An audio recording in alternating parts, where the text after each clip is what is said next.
Muchas gracias y bueno, ya lo que es las charlas hemos terminado. Lo que son las charlas de la parte de los dos bloques, después de todas formas hablará para hacer las conclusiones el doctor Fernández Jurado. Pero antes, recuerdan que al principio de que estábamos aquí esta mañana a las 10 dije que el objetivo había varios objetivos en los que nos planteábamos estas charlas. Uno era el que se conociera la enfermedad, otro era celebrar el Día del Linfoma y del Mieloma, pero realmente el objetivo más importante es que los enfermos se curen, y curarse significa volver al estado anterior a padecer el linfoma. Entonces Joaquín es un paciente que vino hace unos cuantos meses y no podía cantar, porque tenía un linfoma, y bueno, hoy viene y nos va a dar aquí un cante. Joaquín.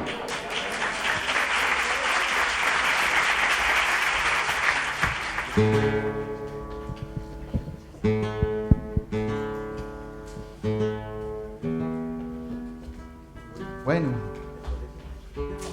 aquí nos encontramos. Bueno, yo voy a cantar un poquillo. Ahí. Este hombre que tengo aquí a mi lado es un guitarrista de los buenos de la provincia de Cádiz, como es don Víctor Rosso. Un aplauso para él ahí.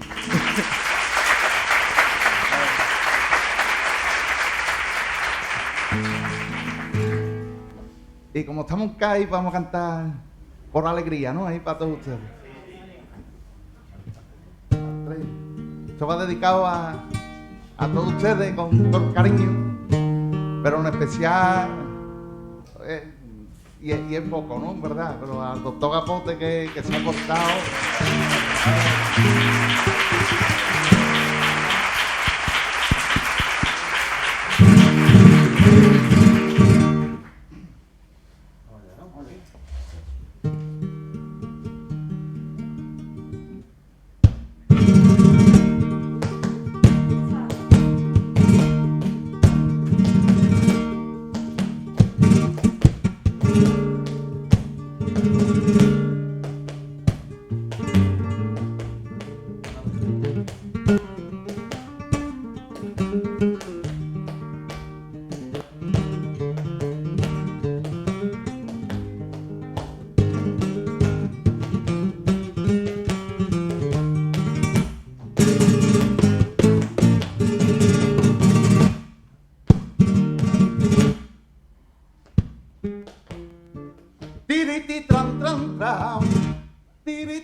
Que Cádiz tiene solera de menete de discutir, que Cádiz tiene solera porque es la madre del cante y en los de España entera de menete de discutir, que Cádiz tiene solera, que cuando salgo de Cádiz pa' San Fernando, la sal que lleva la tierra la voy pisando, madre mira que la voy pisando, cuando salgo de Cádiz, ay, pa' San Fernando.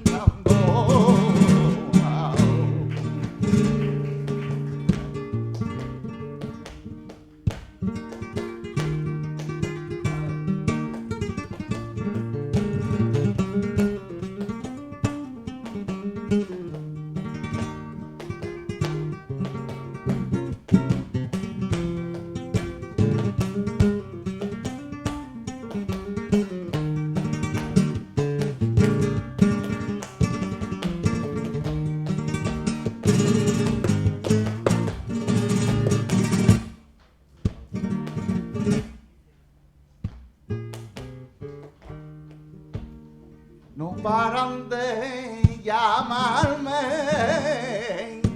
da una alegre marinera, no paran de llamarme, que por la calle de la isla, la campanita del Carmen,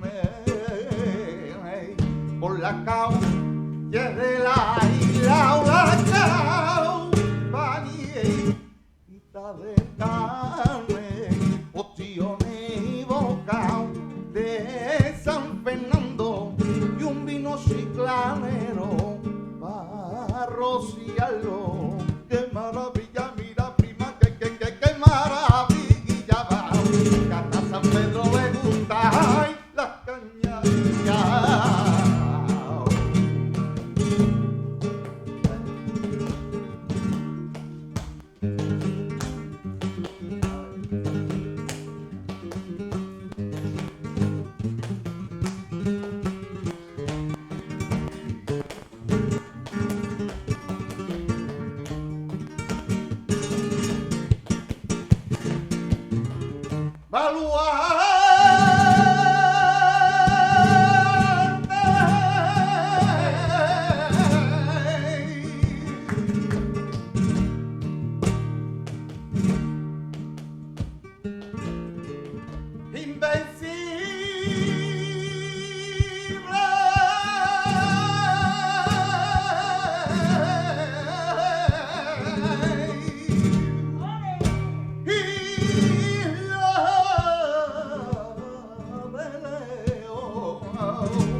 De la Victoria, madre, de la Victoria, Napoleón Bonaparte con su escolta.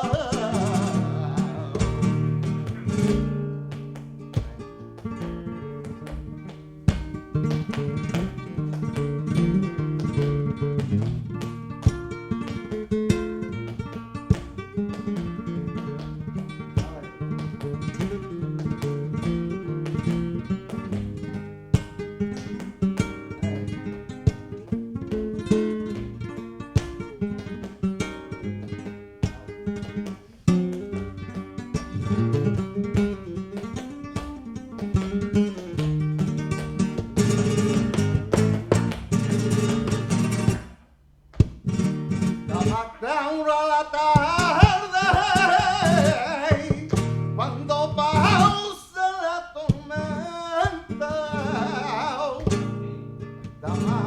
Laura la tarde, ay me gusta reñir contigo, que porque luego hago la paz, me gusta reñir contigo, porque luego hago la paz. Ya lo di que yo, que te pago Catila, tras que si tu madre no quiere, hay que dirán, que dirán, hay que dirán, que dirán, hay que tendrá que decir que yo te quiero y te adoro, que yo me muero por ti, que yo te quiero y te adoro, que yo me muero por ti.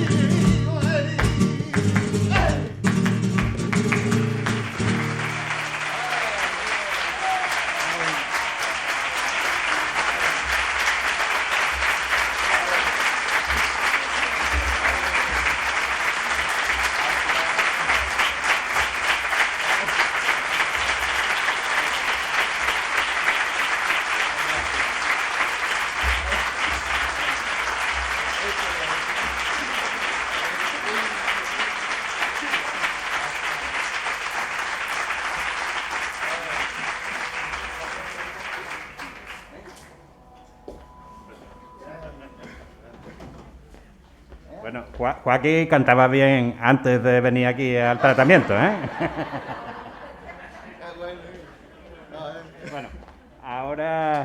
Muchas gracias Que a los dos. vale. Yo creo que esto ha sido estupendo, ¿no? A que no os lo esperabais. Ahora va a hablar Fernández Jurado, el doctor Fernández Jurado, y será quien nos dé las conclusiones de lo que aquí ha pasado.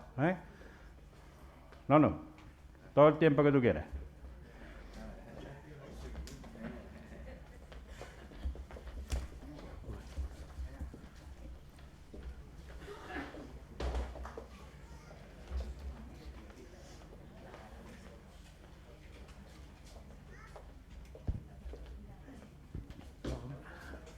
Bien, buenas tardes.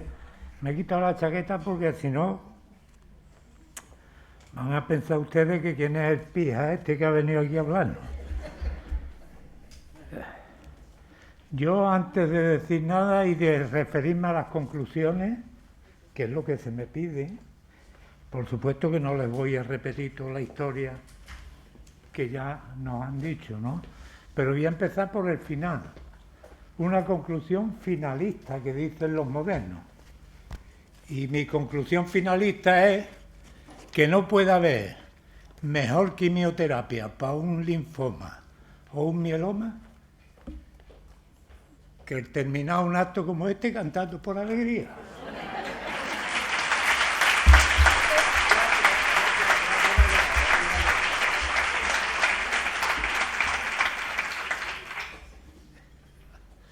Yo tengo que agradecerle al doctor Capote su invitación, porque además dice, la gente me dice que vengas de Huelva, que vengas de Huelva, porque dicen que yo los hago llorar, y resulta que la mayoría de las veces el que termina llorando soy yo.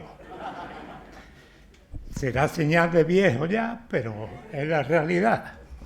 Entonces, yo tengo una experiencia mía en casi 40 años de hematólogo, aunque ya soy de la clase B, digamos, lo cual me da un reforzamiento de lo que es mi independencia personal. Yo era muy independiente cuando ejercía en activo y directamente con los pacientes, sobre todo con los directivos de mi hospital. Imagínense ahora que no soy prescriptor. Si entonces era independiente, ahora ya soy un fuera de serie, soy un nacionalista de la hematología. Bueno, decía el gerente, vamos a empezar por la autoridad. Decía el gerente, yo sufro al doctor Capote. Y yo le respondería, lo que pasa es que no está aquí, pero quien quiera que se lo haga llegar. ¿Qué más quisieran todos los gerentes andaluces que tener que sufrir a muchos hematólogos como el doctor Capote?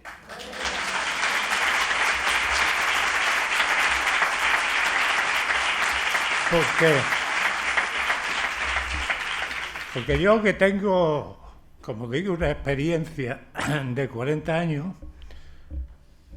recuerdo que hubo una época en que el Recreativo de Huelva, lo digo por los que sean aficionados al fútbol, estaba en la élite. Ahora estamos en el fango. Y cuando llegaba el lunes por la mañana a pasar visita y el Recreativo había ganado, estaban todos los enfermos mejor. Así que todos ustedes tendrán que estar estupendamente porque el Cádiz ganó anoche.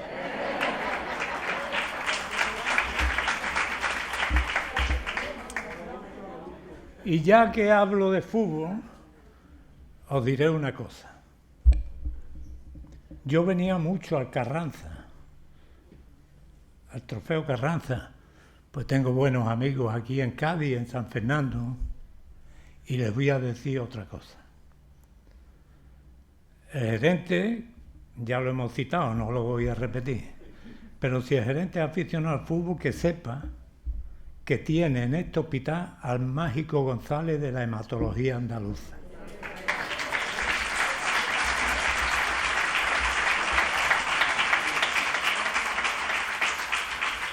Y cuando yo he venido aquí me dice el doctor Capote, el tiempo que quiera. Porque cuando nos reunimos hablamos de nuestras cosas, los hematólogos. Bueno, yo soy poco respetuoso con el tiempo. Pero como una de las cosas que más me han gustado a lo largo de toda mi vida profesional ha sido precisamente hablar con los pacientes, pues yo estaría aquí hasta que acabe la magna que hay esta tarde en Cádiz. Lo que pasa que vengo así vestido y llevo la corbata en el bolsillo, pero no por hacer caso a los políticos. La llevo en el bolsillo por comodidad, porque yo a las 3 de la tarde, llegaré tarde, pero no me importa, como digo, el tiempo que haga falta estoy aquí. Tengo un compromiso de eso, de bodas familiares, en las que uno no tiene más remedio que asistir porque te echan en falta y lo que te pide el cuerpo es no ir. Pero no tengo más remedio y habrá que hacerlo. Y eso me va a privar de quedarme al cóctel que hay después con todos ustedes, cosa que me hubiera encantado. Pero yendo ya al tema que me encargó el doctor Capote, que como verán yo no pongo diapositiva porque fue una gentileza que él tuvo conmigo la primera vez que me invitó hace 10 o 12 años a esta reunión, que por cierto, después de 2 años de pandemia y de haberla suspendido, que esta sala esté como está, demuestra, repito, lo que el doctor Capote hace por sus pacientes. Y es que estamos en el mes mundial de la hematología, digo yo. Porque el día 5 fue el Día Internacional del Mieloma, el 15 el del linfoma, pues si todas las celebraciones de hemopatía las tenemos en septiembre, pues vamos a llamarle al mes de septiembre el mes internacional de la hematología. ¿Y qué puedo decir yo de la intervención de Antonia? No la voy a resumir, solo voy a hacerle una precisión. Su tono de voz, solo su tono de voz, junto al contenido de lo que nos explica, nos plantea y nos enseña, ya son terapéuticos. Y creo que esa es una de las grandes virtudes de Antonia. Su capacidad de comunicar, y ella lo ha referido en su intervención, con ese tono plácido, sosegado, pero al mismo tiempo profundo, que causa el mismo impacto en el paciente que cualquiera de los medicamentos que utilicemos. Y sobre todo ha dicho algo de lo que yo soy un ferviente defensor, que es la comunicación. Porque la ley nos obliga a los médicos a hablar con el paciente, pero nos insisten en la obligación de informar al paciente. Y yo creo que eso es un error. Yo soy partidario como ella de la comunicación, porque la información es unidireccional. Yo hablo y usted me escucha. Mientras que la comunicación es bidireccional, porque yo hablo, pero luego te escucho. De lo que me has entendido, de lo que quieres preguntarme, de lo que necesitas saber, de tus miedos, de tus incertidumbres, de tus riesgos y de la verdad de tu situación. Por eso hay que hablar siempre de comunicación. Y esto ella lo ha resaltado, aparte de, como decía antes, con mi amigo Juan Espejo, que está aquí también en la sala, y que me ha visto, que no es ningún farol lo que he dicho al principio de los directivos de mi hospital, porque él me ha visto actuar delante de mis directivos también. Y es como hablo con mi amigo Juan, que en la hematología no solo hay que saber comunicar, sino hay que saber ponerse en el lugar del paciente. Y esto es lo que yo he procurado transmitirle siempre a los médicos residentes cuando yo estaba en activo y era jefe de la unidad en Huelva. Yo les decía, cuando tengáis que hablar con un paciente, primero, de igual a igual. Estos médicos que nos ponemos en tono doctoral de superioridad, casi siempre lo que estamos es tratando de disimular nuestro desconocimiento. Mientras que en la consulta, el médico que habla con normalidad, de igual a igual con el paciente, no solo está generando un vínculo de confianza inmediato y sobre todo en las primeras visitas, sino que al mismo tiempo está generando esa confianza que necesitamos en el largo viaje que vamos a recorrer durante toda la enfermedad. Y cuando uno tiene que hacer un viaje largo, siempre busca compañeros de viaje que resulten cómodos, amistosos, agradables y no uno con el que no podamos ni hablar. Por tanto, yo siempre le decía a los médicos jóvenes, cuando tengáis que hablar con un paciente, poneros siempre antes en el lugar del paciente y pensar, si yo fuera el paciente, mi padre, mi mujer, mi hijo, ¿cómo me gustaría que me explicaran las cosas? Este es el punto principal de la relación médico-paciente. Y voy a hacer una autocrítica. Además, no me recato en hacerla. Yo fui una vez en un sitio a dar una conferencia. Y la conferencia se titulaba La mirada del médico, la importancia de la mirada del médico. La mirada del médico, el lenguaje no verbal, la postura del médico es lo que al paciente le resulta ese vínculo que digo de confianza. Pero no es solo ya el hecho de la mirada del médico, es que yo esa conferencia la comencé de la siguiente manera. Imaginen ustedes que donde están ellos están los técnicos del sonido. Y yo llego y en lugar de hablar con ustedes, me pongo a hablar con ellos. Yo vengo de Huelva, soy hematólogo y estoy 30 segundos así, en el mismo comienzo. Y cuando me vuelvo, ustedes pensarían, vaya médico maleducado, que viene a hablarnos a nosotros y se pone a hablar con los técnicos. Bueno, pues eso hacemos la consulta con el ordenador. No miramos al paciente. Y todavía los de mi generación, que no somos Bill Gates y escribimos dedo a dedo, vale. Pero los chavales más jóvenes que son expertos en esto, y entonces estamos rompiendo el protagonismo que el paciente debe tener en la consulta. La consulta es un escenario de un teatro, donde hay un actor principal, un protagonista, que es el paciente, y varios actores secundarios, que somos el médico, la enfermera o la auxiliar, cuando había enfermeras o auxiliares en las consultas, que ya tampoco las hay, e incluso el familiar en ese momento es un actor secundario. Porque no me digáis que cuando han dicho algunos de ustedes, tiene usted un mieloma, que está, y le empiezan a explicar, y dice generalmente, no me acusen de machista, por favor, pero generalmente dice la mujer, mire usted, doctor, yo tengo un dolor en la espalda, y le tienes que decir, no, mire usted, el enfermo es, de lo suyo hablamos luego. Por tanto, a mí, Antonia, cada vez que la escucho me impresiona por su conocimiento, por su sabiduría y por su forma de exponer.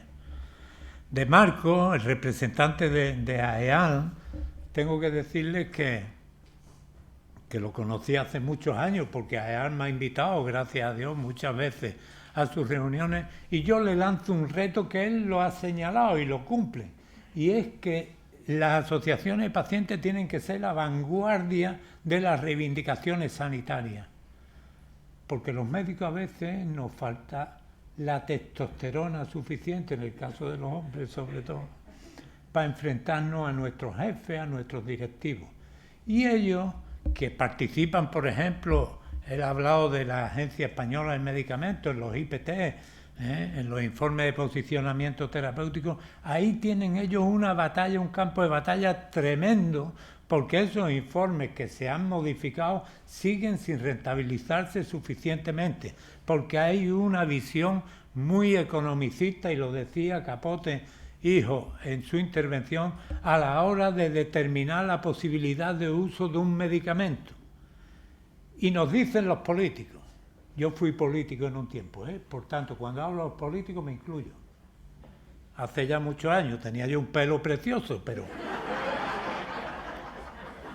Y yo decía, esto del IPT, nos dicen los políticos, no, en España aprobamos los medicamentos en los mismos plazos y en los mismos tiempos que en el resto de los países de la Unión Europea.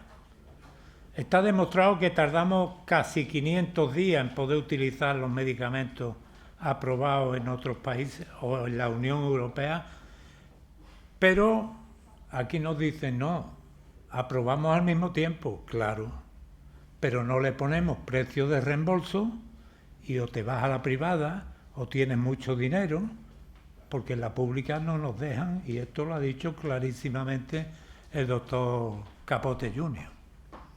Por tanto, ahí AEAL, GEPAC, que es la nueva asociación que se formuló hace ya unos años, tiene un tremendo campo de batalla en el que me consta que desde Begoña Barragán al último de los miembros de GEPAC, pasando por Marcos, que hoy nos ha hablado, están en ello y seguro que nos ayudarán a todos, a los médicos para decidir la prescripción y a ustedes para recibir los beneficios de la innovación terapéutica, porque a lo mejor el problema está en que lo que tenemos que innovar no es solo la terapia, sino también el sistema. El sistema se ha quedado ya, y la pandemia lo ha puesto de relieve, se nos ha quedado ya anquilosado. De la doctora Calasanz, yo solo creo recordar haber coincidido con ella una vez, y creo que fue en una cena en Madrid, de donde salió un sortilegio terapéutico, porque nos pusieron al final una queimada. Y el doctor Capote hizo la ceremonia de brujería de elaboración de la queimada. Y unos días antes habíamos tenido una reunión en Córdoba, en un sitio que había un museo taurino, y había allí un traje de luces del cordobés, el famoso cordobés, que a mi lado era un espantapájaros, porque yo me probé la chaquetilla del cordobés y me sobraban espacios por todos lados, porque él no me cerraba. Él tenía que ser muy delgado, porque yo en la fotografía se me ven los Michelin y se me ve todo. Y entonces el sortilegio es que de la magia del doctor Capote y el arte del nono, que es como me dicen a mí, el nono, está clarificándose el futuro del mieloma. Y antes no sé si está todavía aquí el Joaquín, ¿no era Joaquín? Bueno, que ha cantado por alegría. Yo la primera vez que escuché cantar por alegría fue en mi casa, porque mi padre éramos aficionados al flamenco y puso un disco, y era de alguien que se llamaba igual que yo, Antonio Fernández Fosforito. Lo que pasa es que a mí me dicen el nono y a él le decían Fosforito. Entonces, repito, con la doctora Calasanz coincidí aquel día, y cuesta trabajo, tiene que ser muy difícil, tal como está hoy día la investigación, explicar un tema como el que ella nos ha explicado con tanta claridad, con tanta sencillez, con tanta capacidad de transmitirnos esos conocimientos, y planteando algo que es el gran reto, que es el poder estratificar a nuestros pacientes para poder personalizar el tratamiento e individualizar en función de los factores que encontramos en la citogenética, la biología molecular. Y no se ha olvidado de los patólogos, que han tenido un avance espectacular en los últimos años. Yo recuerdo que en mis años de plenitud profesional, la clasificación de los linfomas que ha puesto ahí Capote Jr. de 100 y pico, era la más famosa de aquel momento, era la Walking Formulation, que eran 3 tipos de linfoma. Y no hablo de hace 70 años, alto, bajo y medio grado de malignidad. Y el medio grado lo quitaron, porque el linfoma B difuso de células grandes vimos que se comportaban de forma directa y distinta, y con el mismo tratamiento unos iban bien y otros iban mal, y se quitó el grado intermedio y se quedaron en alto y bajo grado. Y ahora hay 100 y pico y los que quedan por venir. Por tanto, atender a una charla como la de la doctora Calasanz es un regalo que nos hace el doctor Capote, porque nos permite conocer cuál es el camino que hemos emprendido. Y hay dos elementos que a mí me gustaría que muy pronto se pudieran determinar, que es, por una parte, encontrar no factores predictivos de la enfermedad, sino factores predictores de respuesta a los tratamientos de esa enfermedad, porque nos permitiría exactamente poner, como pasa con los cultivos y los antibióticos, el antibiótico adecuado al cultivo. Eso por una parte. Y después que alguien descubra, por Dios, el neutralizante, el antídoto, como quieran llamarle, del P53. Porque el P53, con permiso, es como si fuera la puta 53 de los linfomas. Y esto es lo que ella hace y nos explica de forma tan maravillosa. Y ya tengo que terminar, porque aunque el doctor Capote me da tiempo, seguramente el taxista que me ha traído estará ya inquieto. Capote Junior. Capote Junior ha planteado con mucha sabiduría para la edad que tiene todo el esquema de lo que tenía que hablar, del tema que se le había encargado. Y yo lo resumiría de una forma muy clara. Dos cosas. La primera, o mejor dicho, tres. El papel del médico hematólogo. Ya hemos hablado de ello un poco, de los médicos en general. Pero el hematólogo es un poco especial. El hematólogo vive la enfermedad del paciente, porque está mucho tiempo con él, muchos años. Y cuando el paciente está en una crisis, sabemos todo de su vida, de su situación, de la familia, y nos implicamos, habrá de todo, pero en términos generales el hematólogo vive su especialidad. Y además la hematología es una especialidad tan rica y al mismo tiempo tan amenazada, amenazada sí por otros especialistas que quieren encontrar en el papel del hematólogo el oasis de su fracaso. Entonces, el hematólogo vive su especialidad porque es una especialidad apasionante, tiene parte de laboratorio, parte de clínica, el tema de la hemoterapia, las transfusiones. O sea, nosotros nos guisamos y nos comemos a nuestros pacientes, pero al mismo tiempo tenemos la humildad de ser multidisciplinares y colaborar con patólogos, con citogenetistas, con inmunólogos, con quien haga falta. Los demás lo que quieren es robarnos parcelas. Nosotros nos abrimos a ellos, ¿saben por qué? Porque somos los mejores.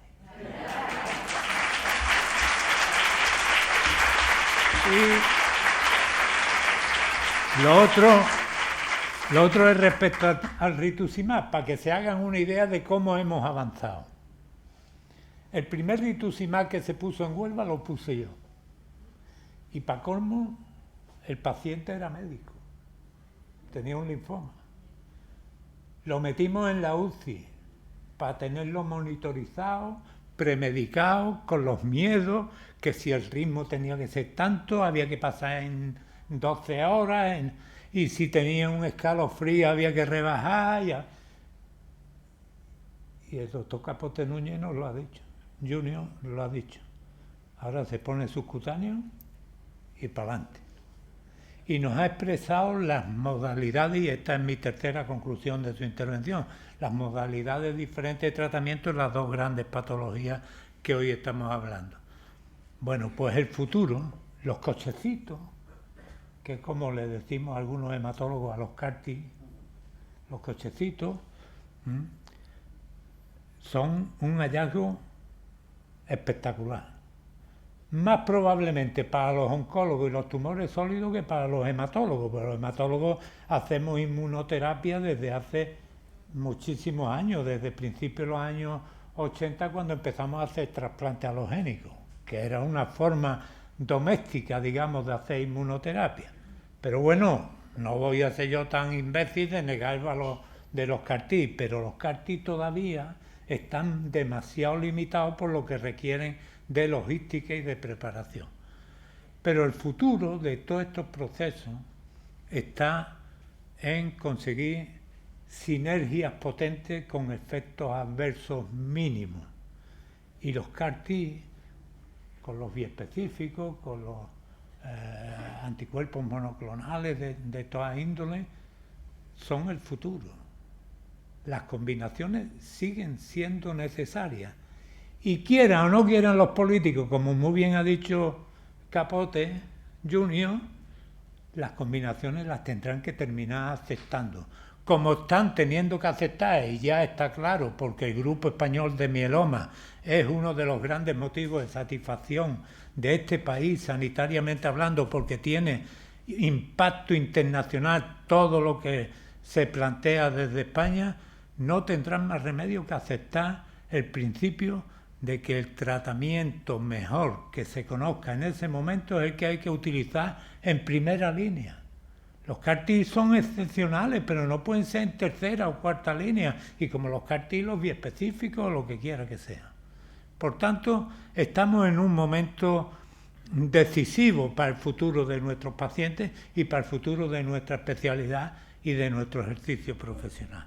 Y por tanto, yo tengo que agradecer un año más al doctor Capote su invitación, felicitarle por el éxito de esta reunión de hoy,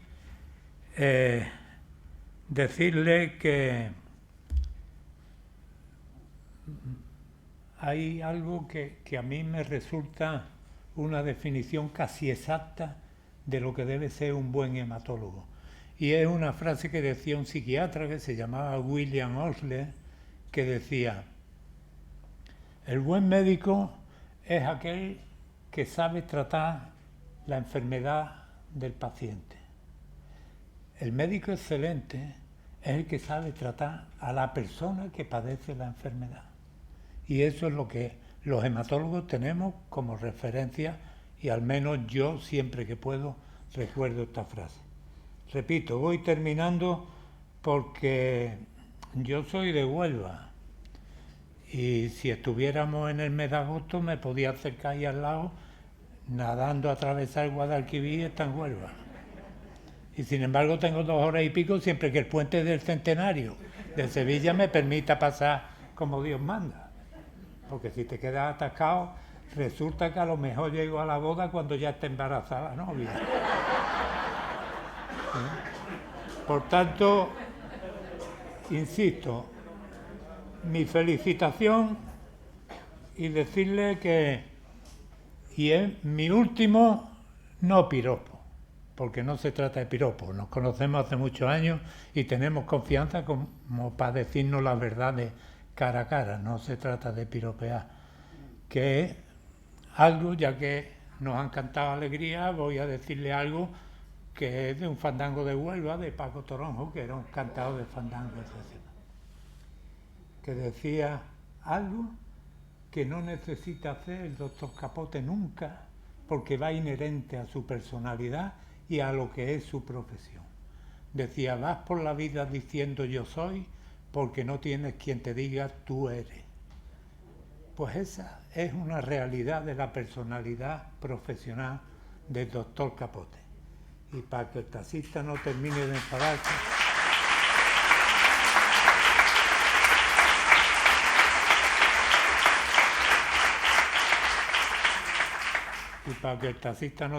enfadarse, decirle también la letra un fandango. Yo ni soy Sara Vara para salir a bailar la alegría, ni soy evidentemente Paco Torón. Decirle que tengan la seguridad de que llevo muchos años viniendo y por tanto que aunque me voy, no me voy. Aunque me voy, no me ausento, porque me interesan los pacientes y siempre que Capote me llame, yo aquí vengo.